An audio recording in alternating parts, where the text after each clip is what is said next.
Hey, good morning to you here. Paul with Raven Creek Homestead. It's mid-September right now. I think it's the 13th? Sunday the 13th? Question mark.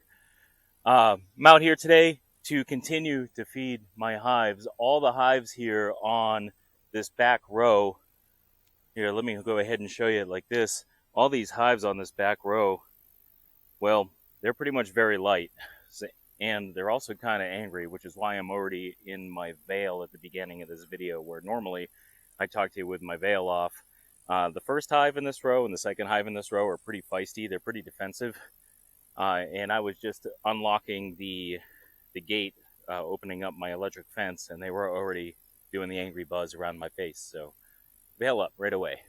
And the reason why is not only are they very light, they're low on food sources, but right now, man, we are in a drought in New Hampshire. It has been weeks and weeks, probably a month to a month and a half anyway, since we've had any significant steady rainfall. Every ounce of water on my property has dried up weeks ago. The bees are pretty much drinking out of my duck water and my bird bath. So in addition to the frame feeders that I have in all of these hives that I'm going to be filling up today, anything that's very light, I'm also going to be given a 2-gallon bucket as well. Concerning those buckets, let me go ahead and move over here and show you those. So pretty simple and straightforward 2-gallon bucket, but there's something here that I'm going to be changing in the future. These are the tops that you can get from Better Bee. They have a screen mesh that's embedded in them. It's great for feeding and access for the honey, but the problem is that in order to fill up the bucket, you have to take the top off. And once you do that, the continuation of taking the top on and off, it wears on that gasket.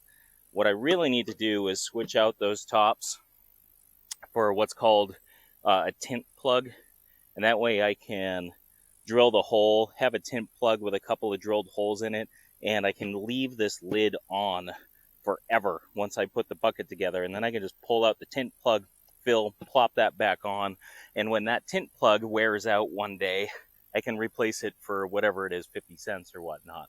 So I'm going to go ahead and get to opening these up and filling them with sugar syrup. I am not doing inspections today. It is in and out as quick as I can. Feed these bees. I need them to get heavy for winter.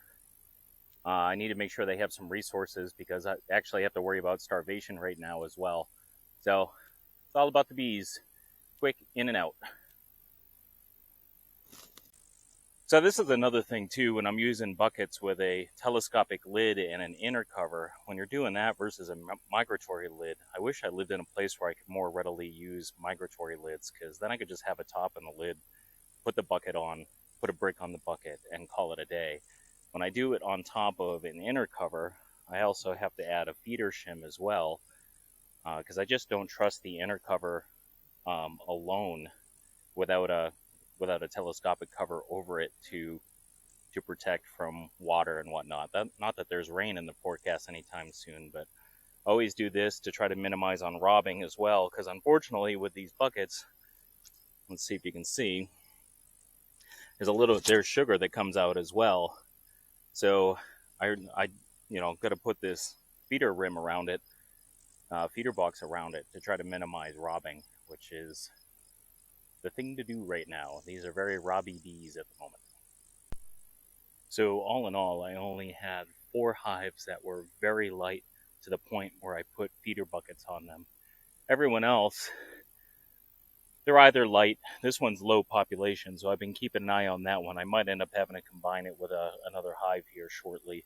But for right now, I'm trying to give them a chance and see if they can rebound. And if not, then I'll just do a newspaper combined with probably the one that's right next to it or whatnot. But everybody else is either heavy or medium heavy. So they got the, almost forgot the smoker. So they, the ones that are medium heavy to heavy, actually the ones that are only medium heavy got 1.5 gallons in their frame feeder. A couple of these are actually heavy or very heavy. I did not give them feed. The problem is with too much feed, the bees will take it. They will definitely take down that sugar syrup, and they'll pack every cell full of it, which leaves them 0 room for brood. And we definitely want to make sure that these hives have the ability to brood up well with winter bees. If you deny them that, then all of a sudden your population collapses and they can have all the food in the world if there's no bees to eat it. And it doesn't do any good. So all in all, not a bad day. Hopefully you're having good bee success wherever you're at. Until next time, be well. Look at all that beautiful pollen they're bringing in. Nice bright orange pollen.